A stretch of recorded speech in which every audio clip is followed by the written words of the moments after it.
Et bonjour à tous, aujourd'hui nouvelle vidéo profil. J'en profite par ailleurs pour vous remercier pour vos retours sur la première vidéo qui apparemment vous a plu. Donc je vais continuer dans ce sens, donc merci encore. Et cette fois-ci, avec cette vidéo, on va s'attarder sur Iron Man. Donc dans un premier temps, la carte identité, donc sous forme d'alter ego de Tony Stark qui a une récupération de 3 et qui a le trait génie. Il a une action futuriste qui dit regardez les 3 cartes du dessus de votre deck, ajoutez-en une à votre main et défaussez les autres. Donc il s'est limité à une fois par tour. Et sous forme de héros, donc c'est Iron Man avec 2 de contre, 1 d'attaque et 1 de défense, donc des stats qui peuvent paraître assez faibles. Il a le trait Avenger et il a une capacité constante qui dit vous obtenez une carte supplémentaire pour chaque amélioration tech que vous avez en jeu, jusqu'à un maximum de taille de main de 7. Donc si vous regardez bien, il a une taille de main de 1 et sa taille de main augmente de 1 pour chaque amélioration en jeu. Maintenant pour ce qui est des cartes personnages, donc il y a son allié spécifique War Machine, donc qui a un contre de 1, une attaque de 2 et qui a une action qui dit incliner War Machine et infliger lui 2 dégâts pour infliger un dégât à chaque ennemi. Ensuite il a 3 cartes Repulsor Blast, donc je me souviens plus du nom en anglais. D'ailleurs en français j'en profite pour dire que je connais pas de site ressources en français qui a la carte en français. Donc désolé pour les non anglophones, mais en gros je vais quand même pouvoir traduire les cartes. La Repulsor Blast, je sais plus comment ça se dit, mais en gros ça doit être un canon, je sais pas quoi. Mais en gros ça dit infliger un dégât à un ennemi et défausser les 5 cartes du dessus de votre deck, et pour chaque ressource énergie défaussée de cette manière, on peut infliger 2 dégâts supplémentaires à cet ennemi. Il a ensuite 2 cartes, donc point supersonique, qui dit infliger 4 dégâts à un ennemi, ou 8 si on a le trait aérien. Il a ensuite 2 soutiens, donc le premier Pepper Pot, qui dit lorsqu'on l'incline, on peut générer le ressource de la carte du dessus de la pile de défausse. Il y a également la tour Stark, qui est une action d'alter ego, qui dit lorsque l'on incline, on peut chercher l'amélioration tech la plus en haut de la défausse pour l'ajouter dans notre main. Et ensuite il a pas mal d'améliorations, donc il a le réacteur Arc qui dit que lorsqu'on l'incline on va pouvoir redresser Iron Man. Il a son armure marque 5 qui lui donne 6 points de vie supplémentaires. Il a ensuite le casque marque 5 qui dit lorsqu'on l'incline on peut retirer une menace d'une manigance ou de chaque manigance si on a le trait aérien. Il a 2 gantelets donc qui lorsqu'ils sont inclinés permettent d'infliger un dégât à un ennemi ou 2 si on a le trait aérien. Et enfin, on a les bottes propulseurs qui nous rajoutent un point de vie supplémentaire et qui dit incliner cette amélioration et dépenser une ressource mentale afin de gagner le trait aérien jusqu'à la fin de la phase. Donc voilà pour les cartes d'Iron Man. Maintenant, on va passer aux forces et aux faiblesses d'Iron Man. Donc une des forces d'Iron Man, c'est qu'il a la capacité de se redresser. Donc du coup ça compense un petit peu ses faibles stats. Ensuite il a son soutien Pepper Potts, donc Pepper Potts qui est un soutien qui est très très bon dans le jeu. Pourquoi ? Parce que si on se retrouve avec une double ressource sur le dessus de la défausse, voire une triple ressource par exemple si on joue en campagne, et bah du coup ça peut générer 2 voire 3 ressources, donc c'est un soutien qui est assez fort. Et enfin quand il est complètement full build, donc c'est-à-dire une fois qu'il a toutes les améliorations en jeu, il peut infliger énormément de dégâts et sa taille de main qui est vraiment très grande. Donc comme dit, il peut avoir jusqu'à 7 tailles de main. Il peut avoir 7 cartes en main en phase de héros. Ce qui fait qu'il a accès également à beaucoup de ressources. Maintenant on va passer aux faiblesses. Ce qu'il faut savoir c'est que les débuts de partie, en solo en tout cas, ils peuvent être souvent compliqués. Parce que le fait de ne pas avoir d'amélioration en jeu lors des premiers tours fait que il y a des forts risques à ce qu'on veuille rester en alter ego au moins lors du premier tour. Donc ce qui fait que les nombres de menaces sur la manigance principale peuvent augmenter assez rapidement et ça peut être très problématique. Ensuite, en termes de stats, il a une faible défense et dans son kit, il n'a pas d'événement défense, ce qui fait que c'est pour ça que j'ai mis en gros faible défense, excusez-moi. Mais en gros, avec sa stat de 1 et le fait qu'il n'ait aucun événement qui permette de parer des dégâts ou de les contrer ou quoi que ce soit, fait qu'il a quand même peu de défense. Il n'a pas d'événement contre, mais ça c'est contrebalancé quand même par le fait qu'il ait 2 en pouvoir de base et qu'il puisse se redresser. Mais malgré tout, il n'a pas d'événement contre. Et enfin, son allié spécifique, il est pas super dans le sens où il coûte cher, donc il coûte 4. il a 4 points de vie, et pour rappel, son action c'est d'infliger 2 dégâts afin d'infliger un dégât à chaque ennemi. Et ce qu'il faut savoir, c'est qu'aujourd'hui, il existe des événements qui coûtent une ou deux ressources qui font exactement le même effet. Donc pour le coup, War Machine, c'est pas forcément un allié que l'on va jouer, ou voire pas du tout. Maintenant, on va pouvoir passer aux cartes. Donc pour rappel, en fait, dans ce format, les profils, je propose des cartes qui peuvent s'associer de la meilleure manière possible avec les cartes du personnage ou avec les actions de la carte d'identité. Donc je le redis, je ne vais pas forcément mettre les cartes qui peuvent s'appliquer dans tous les decks, comme par exemple Professeur X ou Nick Fury, à moins que ce soit vraiment pertinent. Mais les cartes qui peuvent s'intégrer dans vraiment tous les decks, je ne vais pas en parler. Je vais vraiment parler des cartes qui peuvent, comme je l'ai dit, bien s'associer avec Iron Man. Donc dans un premier temps, on va commencer par les alliés. Donc en allié, dans l'aspect agressivité, j'ai mis Spider-Girl. Donc pourquoi ? Parce qu'elle a une réponse qui dit, après qu'elle soit entrée en jeu, on peut sonner et désorienter un ennemi. Donc ça peut être pas mal si par exemple, lors du premier tour, imaginons, vous souhaitez rester en alter ego, mais qu'il y a un sbire en jeu, et ben, le fait de pouvoir jouer Spider-Girl en tour 1, ça va permettre de pouvoir désorienter en tout cas ce sbire. Donc ça peut être pas mal. Si en plus le sbire a le trait vulnérable, et ben, ça fait qu'il sera directement défaussé. En allié justice, j'en ai choisi deux. J'ai choisi Blindfold et Dazzler. Pourquoi Blindfold ? Parce que quand elle entre en jeu, ça nous permet de regarder les 5 cartes du dessus du deck rencontre, et ensuite on peut en défausser une et remettre les autres dans le même ordre où on les a piochées. Donc c'est une capacité qui est très intéressante car elle nous permet de voir ce que le méchant va pouvoir faire, et du coup comme on voit ces cartes, ça va nous permettre de savoir si on prend peu de risques ou non à rester en alter ego. Donc imaginons on la joue en premier tour et on voit qu'il y a une manigance, et ben une avancée qui va faire que le méchant va manigancer, et ben on peut très bien éliminer cette carte, et en même temps on peut en voir les boosts de ces cartes afin de voir s'il va beaucoup manigancer ou non. Donc en gros c'est vraiment pas mal pour prédire entre guillemets l'avenir des cartes, donc en gros voir ce que va faire le méchant. Donc c'est assez fort, en tout cas en premier tour c'est très fort. Et Dazzler, pourquoi ? Parce que Dazzler c'est un petit peu comme le Professeur X, en fait quand elle entre en jeu elle va pouvoir désorienter un ennemi. Alors là ça peut être n'importe quel ennemi. Et en plus de ça, elle a 3 points de vie, 2 de contre, 2 d'attaque, donc ça va permettre de désorienter le méchant et de pouvoir contrer au moins 2 fois, et ensuite se servir de Dazzler comme bouclier si on a changé de forme. En carte basique, j'en ai choisi 2, donc Moon Girl c'est comme Spider-Man. Ce qu'il faut savoir c'est que Tony Stark a le trait génie, ce qui fait qu'il va pouvoir jouer Moon Girl sous sa forme d'alter ego. Et comme dit pour Spider-Man, en fait, quand on joue Moon Girl avec des ressources mentales, pour chaque ressource mentale jouée, on va pouvoir piocher une carte. Et Blade, pourquoi je l'ai mis Blade ? Parce qu'il coûte pas cher, il coûte une ressource, et si vraiment, imaginons le joueur il est en alter ego mais qu'il n'a pas le choix, qu'il faut absolument qu'il passe sous forme de héros, le fait que Blade ce soit un allié qui coûte pas cher, ça va permettre de nous protéger pour peu de ressources. Donc c'est pour ça que je l'ai mis en tout cas avec Iron Man. Ensuite en commandement, j'ai choisi Captain Marvel et Vision. Pourquoi ? Parce qu'en fait ce sont des alliés qui ont des effets avec des ressources énergie, et comme ce qu'on a vu tout à l'heure, Iron Man il a un événement qui va permettre d'infliger des dégâts en fonction des ressources énergie que l'on aura mis dans le deck. Donc du coup on va pouvoir mettre pas mal de ressources énergie, et ainsi on va pouvoir après jouer ses alliés qui coûtent certes cher, mais Iron Man quand il est bon, quand il a toute son armure, il a quand même beaucoup de ressources, donc il peut se le permettre.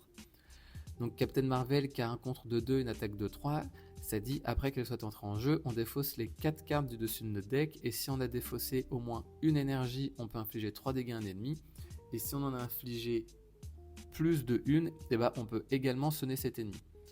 Donc en vrai, si on a les ressources nécessaires, pour 5 ressources, on va infliger 3 dégâts à un ennemi, on va également le sonner, et ensuite ma Captain Marvel va pouvoir attaquer, comme vous pouvez le voir, à 3 ou contrer à 2. Donc malgré tout, c'est une carte qui est assez forte pour Iron Man.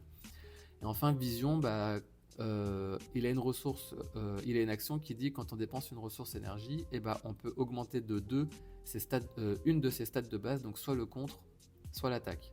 Ce qui fait que si on veut rester en alter ego par exemple et qu'il est déjà en jeu, si on dépense une ressource énergie, il va pouvoir contrer à 3. Donc ça reste quand même assez fort pour Iron Man. Et enfin, en allié protection, j'en ai choisi 3. Donc dans un premier temps, Spider-Bite, qui est sorti récemment, qui dit on réduit le coût pour la jouer de 1 pour chaque amélioration tech que l'on a en jeu. Donc comme Iron Man, il va avoir énormément d'améliorations tech, et ben en vrai, cet allié, ça va être un allié gratuit. Donc elle va rentrer gratuitement, elle va pouvoir contrer à 2, et ensuite on va pouvoir s'en servir comme bouclier. Donc c'est vraiment pas mal. Ensuite, on a Black Widow, donc, qui est un contre de 2, une attaque de 1, qui dit quand une carte du deck rencontre est révélée, on peut incliner Black Widow et dépenser une ressource mentale pour annuler les effets de cette carte, et ensuite on pioche une autre carte rencontre. Donc ça pareil, ça peut être pas mal si on a un alter ego et qu'on se retrouve à piocher une avancée, donc si on la veut vraiment pas, et ben on peut très bien utiliser une ressource mentale pour, alors après c'est risqué, mais malgré tout, on a quand même l'option d'empêcher en fait une carte traîtrise vraiment de nous pourrir la partie. Et enfin Iron Fist pardon, donc qui entre en jeu avec 2 jetons mystiques, et quand Iron Fist attaque, et ben on peut retirer un de ses jetons pour sonner un ennemi et lui infliger un dégât. Donc pareil, ça va nous permettre en fait de sonner l'ennemi.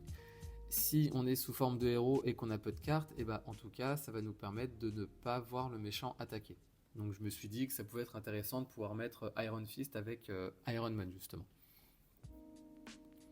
Maintenant au niveau des améliorations, donc vu que Iron Man il a besoin d'améliorations tech et qu'on en trouve beaucoup en protection, c'est pour ça que j'ai mis ces différentes améliorations.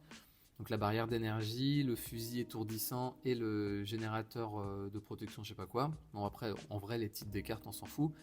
Mais en tout cas, la barrière d'énergie nous permet, pour rappel, de déplacer un dégât qu'on est censé subir vers un ennemi. Le pistolet étourdissant qui entre en jeu avec 2 charges, et lorsque l'on incline, on peut sonner un ennemi si on retire une charge, ou on peut sonner le méchant si on en retire 2.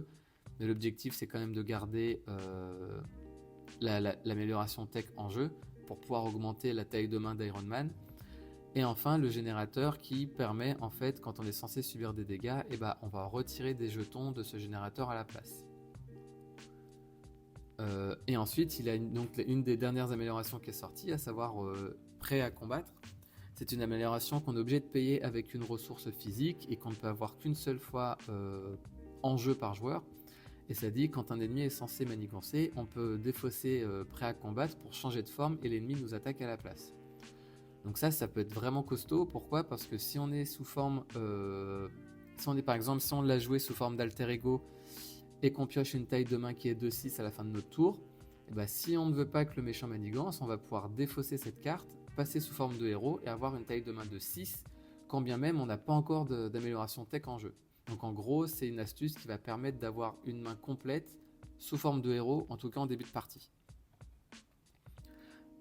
Ensuite, j'ai mis le pistolet à plasma, donc qui est une amélioration basique et qui a le trait tech, ce qui fait que ça va permettre également d'augmenter la taille de main d'Iron Man. Et c'est une action de héros qui dit lorsque l'on incline cette carte, on peut retirer un jeton charge pour infliger un dégât à un ennemi. Donc ça peut être pas mal si on veut par exemple se défausser d'une carte tenace ou pour finir un sbire à qui restait par exemple un point de vie. En justice, donc j'ai choisi 3 améliorations. La première, c'est contre-intelligence, qui est pareil, une fois max par joueur, donc dans la zone de jeu. Et ça dit qu'en n'importe quelle quantité de menaces est censée être placée sur la manigance principale, et ben on peut défausser cette carte pour prévenir 3 de ces menaces de se mettre sur la manigance principale. Donc ça, pareil, c'est intéressant. Si on a besoin de rester sous forme d'alter ego afin de se build, et ben ça va en gros, ça va diminuer le nombre de dégâts suite à une manigance du méchant. J'ai également mis l'amélioration déguisement, donc qu'on peut jouer sous le contrôle de n'importe quel joueur, et pareil, une fois max par joueur. Et en gros, déguisement, c'est une amélioration qui dit lorsque l'on incline l'amélioration déguisement et l'identité, donc on peut retirer 2 menaces d'une manigance. Donc en gros, ça permet quoi ? Ça permet de contrer sous forme d'alter ego. Et comme Iron Man, il a besoin de rester sous forme d'alter ego au moins lors d'un premier tour, voire 2 si vraiment c'est nécessaire, le fait de pouvoir piocher cette carte en tour 1 fait que même si on est sous forme d'alter ego, on va pouvoir retirer des menaces d'une manigance, et pour le coup c'est super intéressant. Ça va permettre à Iron Man de pourquoi pas rester un peu plus longtemps sous forme d'alter ego. Et enfin on a le fusil sonique, donc qui a pareil le trait technologie, qui a le trait restreint et 2 jetons, et qui dit on peut incliner ce fusil sonique pour sonner un ennemi. ou on lui inflige 3 dégâts si l'ennemi était déjà pas désorienté, pardon, on peut désorienter l'ennemi, et on peut infliger 3 dégâts à cet ennemi s'il était déjà désorienté. Donc en gros, ça permet, quand on est sous forme de héros, de pouvoir désorienter l'ennemi afin de passer sous forme d'alter ego le plus sereinement possible. Et enfin, comme Spider-Man, l'amélioration inventivité qui permet de générer une ressource mentale une fois qu'on l'incline. Donc pour le coup, en gros, ça va permettre de générer une ressource, en tout cas en début de partie si on l'a, ou ça va nous permettre dans tous les cas de payer des cartes. Ou sinon, si on n'a pas envie de payer des cartes, et ben cette ressource mentale, ça va nous permettre d'obtenir le trait aérien si on a les bottes de propulsion. Donc c'est une carte qui est vraiment intéressante avec Iron Man. Maintenant, au niveau des événements, donc il y en a plusieurs. Donc dans un premier temps, j'ai mis attaque au plongeon, je sais plus, et pitchback. En gros, ce sont deux cartes. La première, ici à gauche, nous dit qu'on peut jouer cette carte uniquement si on a le trait aérien, donc ce qui est souvent le cas avec Iron Man. Et ça va nous permettre d'infliger 7 dégâts à un ennemi et infliger 1 dégât à chaque autre ennemi. Donc si on l'associe avec technique éprouvée, et ben on passe de 7 à 11 dégâts à un ennemi et on passe de 1 à 5 dégâts pour chaque autre ennemi. Donc j'ai pas mis technique éprouvée parce que je ne l'ai pas forcément trouvé nécessaire avec Iron Man, vu qu'il peut avoir pas mal de dégâts en tout cas en fin de partie, mais ça reste toujours une option.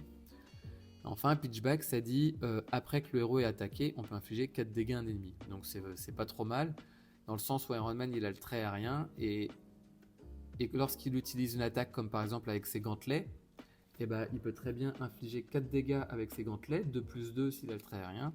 Et ensuite, il va pouvoir payer donc pitchback qui dit infliger 4 dégâts à un ennemi. Donc en gros, en réalité, pour une ressource, et ben, ça peut aller jusqu'à 8 dégâts si on utilise par exemple les gantelets. Donc ça peut être pas mal, soit pour se débarrasser d'un sbire tank, ou si on veut infliger des gros dégâts, notamment aux méchants. Maintenant, pour les événements justice, donc j'ai choisi dans la tête, qui dit après que le héros ait réalisé une attaque de base et blessé un ennemi, et ben on peut désorienter cet ennemi, et s'il était déjà désorienté, on peut le sonner.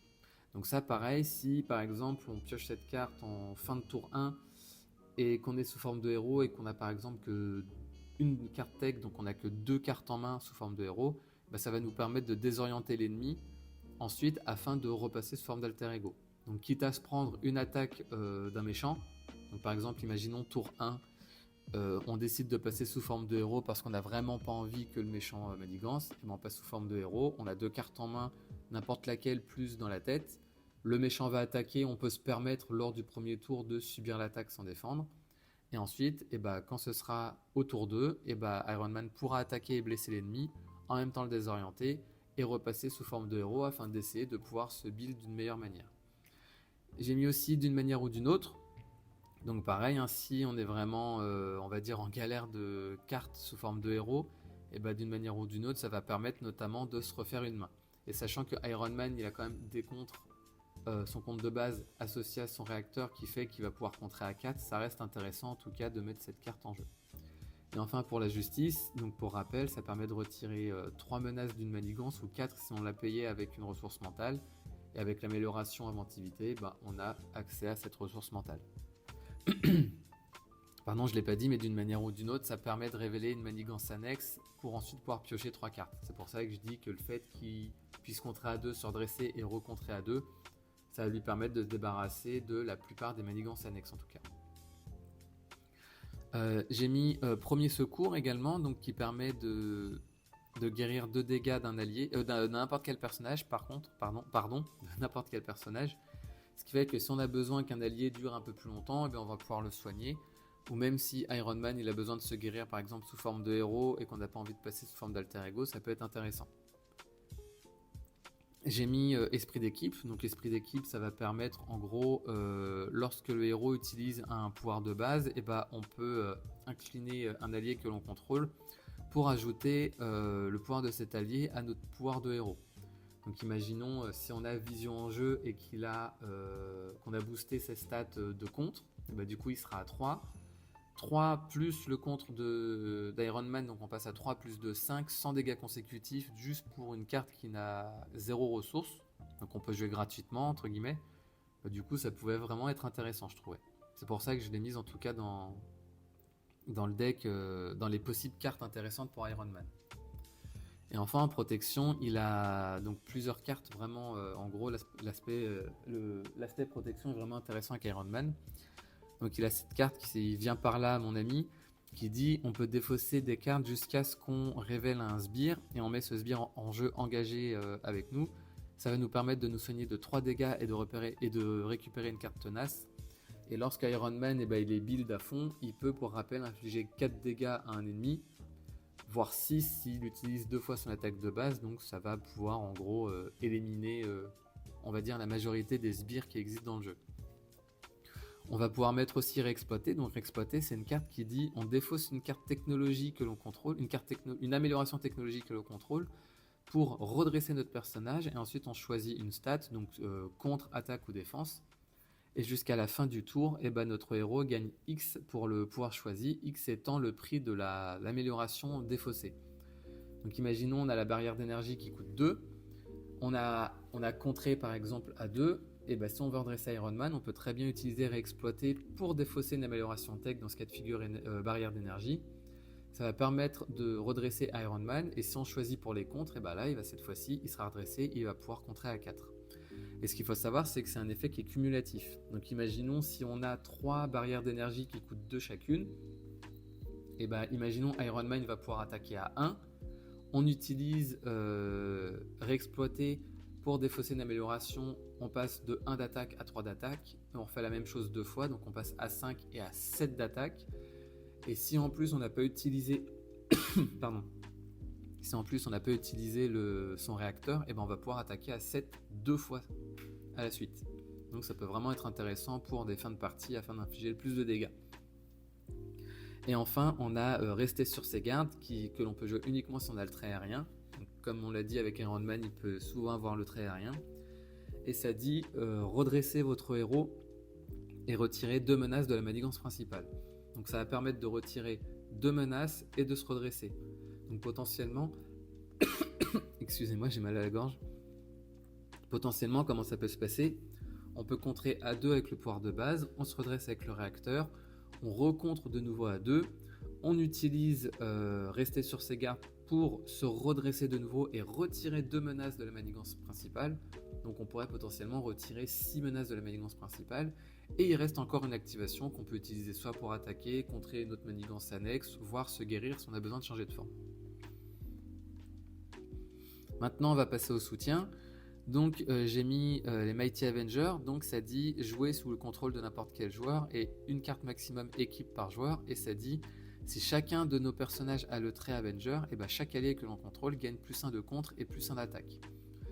Donc c'est une carte qui coûte certes assez cher, mais comme dit Iron Man, il a quand même beaucoup de ressources d'accessibles, et ça peut être intéressant si on joue l'aspect commandement et qu'on veut jouer avec énormément d'alliés. Par contre, il faut faire attention, si on est sous forme d'alter ego, on n'a plus le trait Avenger, donc cette carte est inefficace. Sauf si vous avez joué au préalable membre honoraire des Avengers, qui fait que vous avez le trait Avenger, quelle que soit la forme. Et dans tous les cas, je trouvais que c'était une carte intéressante avec Iron Man. Et enfin, il y a 2 nouveaux soutiens qui sont sortis récemment dans la boîte Agent du Shield, donc Gemma Simmons et Leo Fitz. Donc ça peut être intéressant, pourquoi? Parce que Gemma Simmons, ça dit on réduit le coût pour jouer Gemma Simmons de 2 si notre identité a le trait Shield, et pareil pour Leo Fitz. Donc ce qu'il faut savoir, c'est que Iron Man il n'a pas le trait Shield, mais dans tous les cas leurs actions peuvent être intéressantes. Gemma Simmons, ça dit on l'incline afin de pouvoir générer une ressource mentale pour jouer une carte tech. Sachant qu'Iron Man a besoin de jouer énormément de cartes technologie, et du coup ça peut être intéressant. Et Leo Fitz aussi, pourquoi? Parce que c'est une action d'alter ego qui dit qu'on peut chercher une carte technologie de notre deck et l'ajouter à notre main.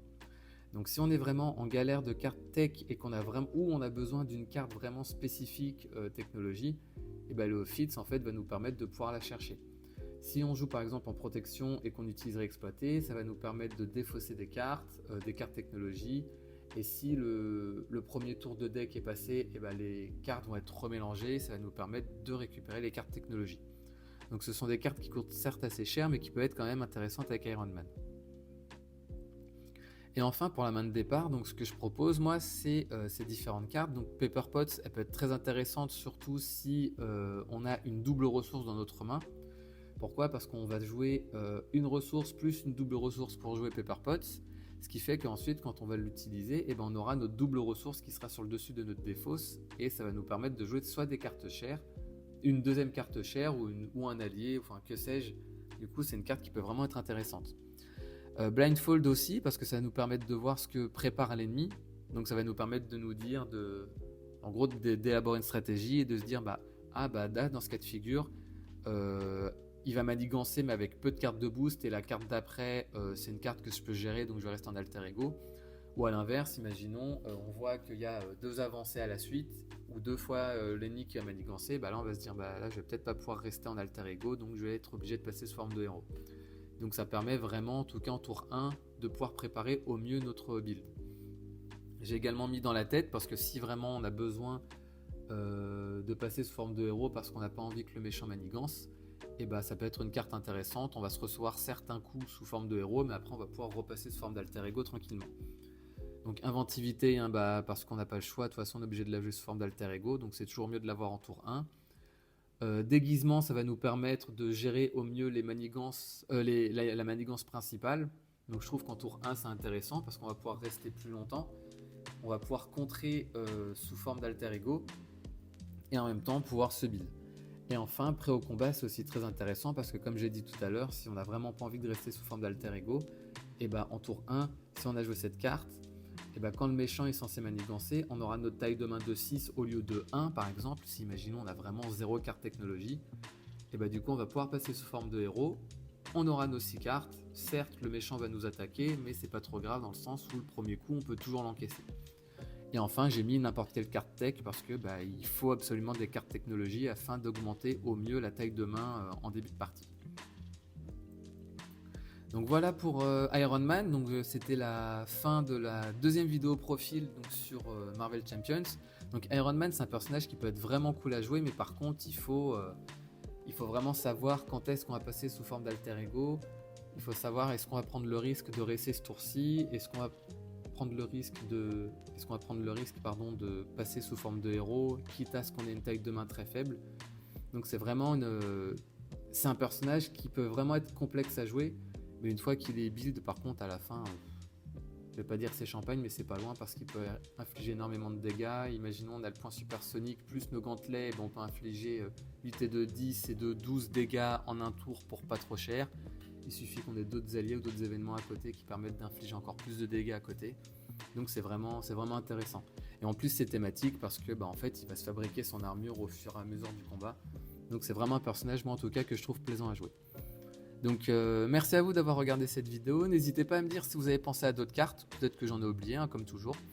Donc dites-moi également ce que vous pensez d'Iron Man, si vous l'aimez bien ou non. Moi par exemple au début je l'aimais vraiment pas du tout. Je me disais qu'est-ce que c'est que ce truc pourri là d'avoir une seule carte en main sous forme de héros. Et au final j'ai vraiment apprécié de le jouer au fur et à mesure des parties que j'ai pu faire, avec lui en tout cas. Donc merci encore d'avoir regardé cette vidéo et pour ma part je vous dis à bientôt.